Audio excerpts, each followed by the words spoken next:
saya Citra Anggraini, NIM 12.300.26004.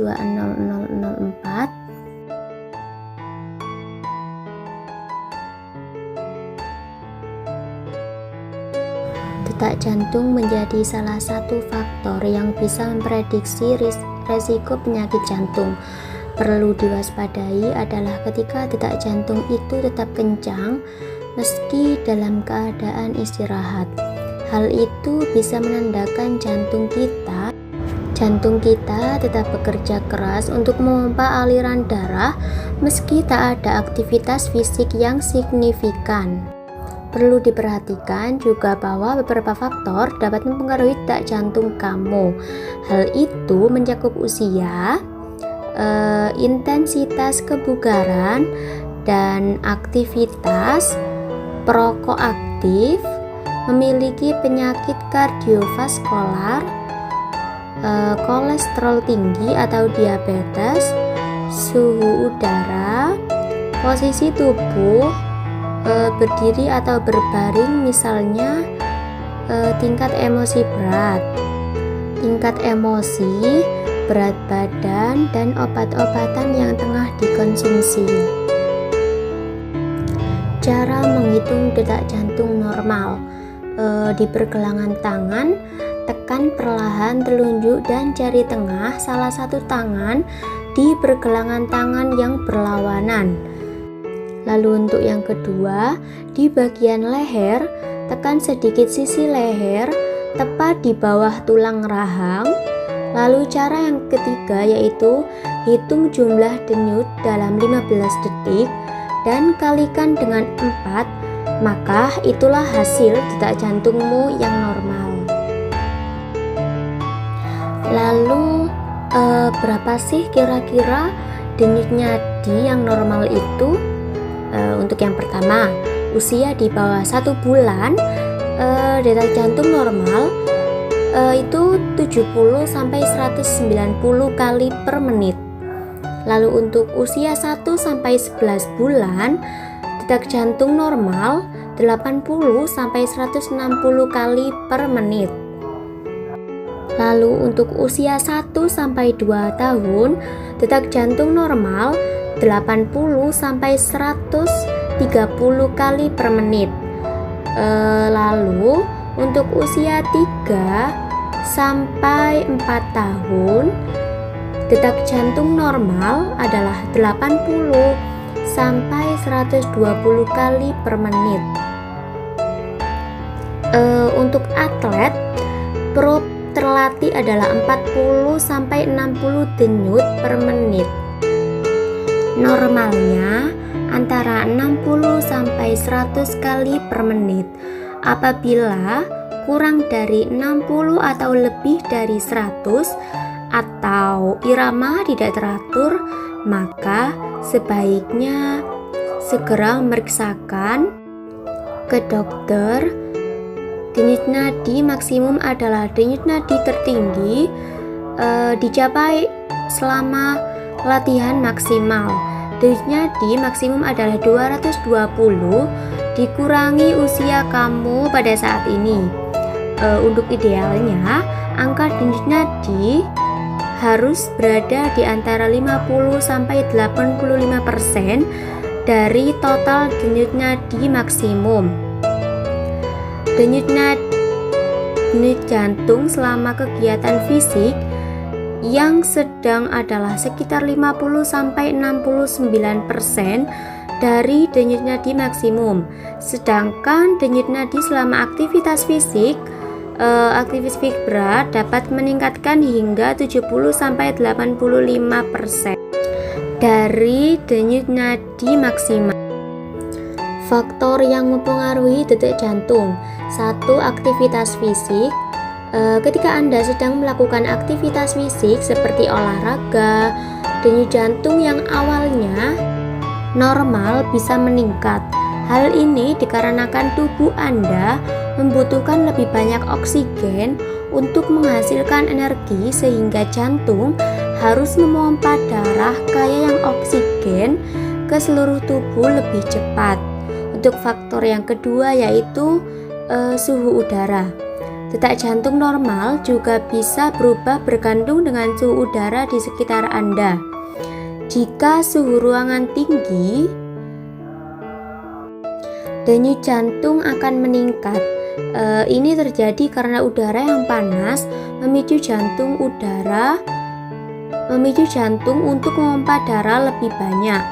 Biasanya, denyut jantung akan meningkat sekitar 5-10 detak tambahan per menit.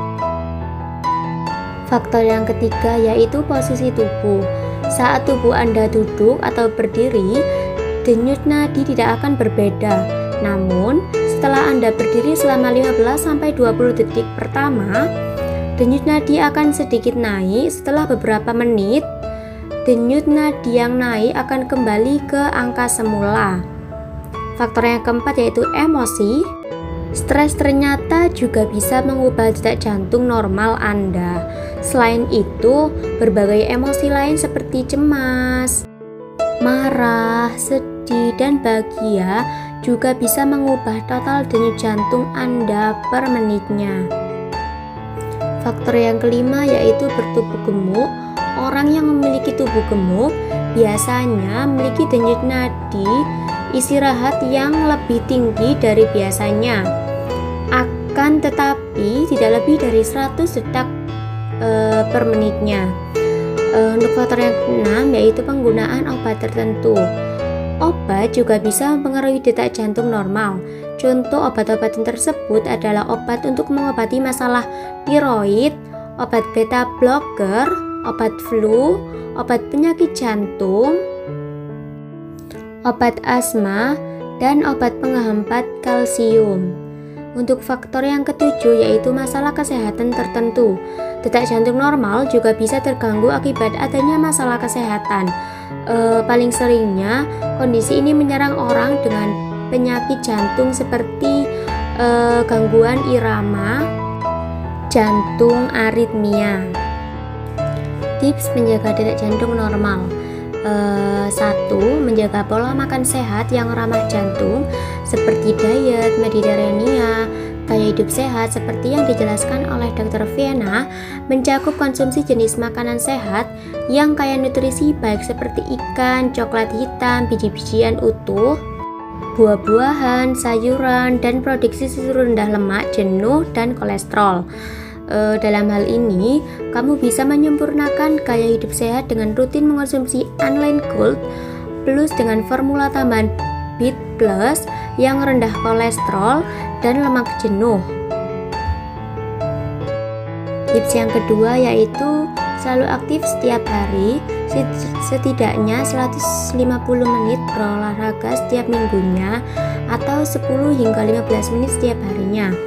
Konsultasikan ke dokter untuk menyarankan tingkat olahraga yang aman untukmu.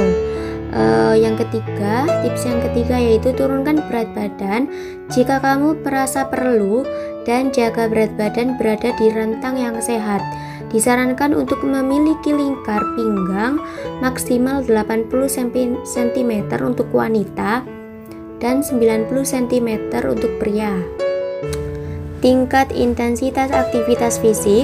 Tingkat intensitas aktivitas fisik berdasarkan persentase denyut jantung ini tergantung dengan zona target. Nah, zona target sendiri itu dibedakan menjadi 5. Yang pertama yaitu sangat ringan, yang kedua ringan, yang ketiga sedang, yang keempat sulit, yang kelima maksimum. Metode yang digunakan adalah metode Carnot-Van.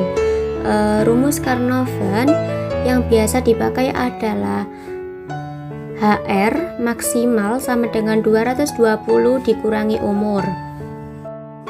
Cara menghitung denyut jantung istirahat. 1. Tekan lembut jari Anda sampai Anda merasakan denyut nadi di bawah jari Anda. Yang kedua yaitu hitung denyut nadi Anda dalam 15 detik.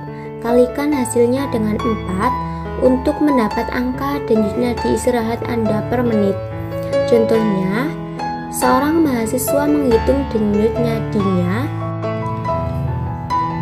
dalam 15 detik dengan hasil 18 denyut jantung. Rumusnya, jumlah denyut dikali 4, 18 kali 4 sama dengan 72, berarti itu hasilnya 72.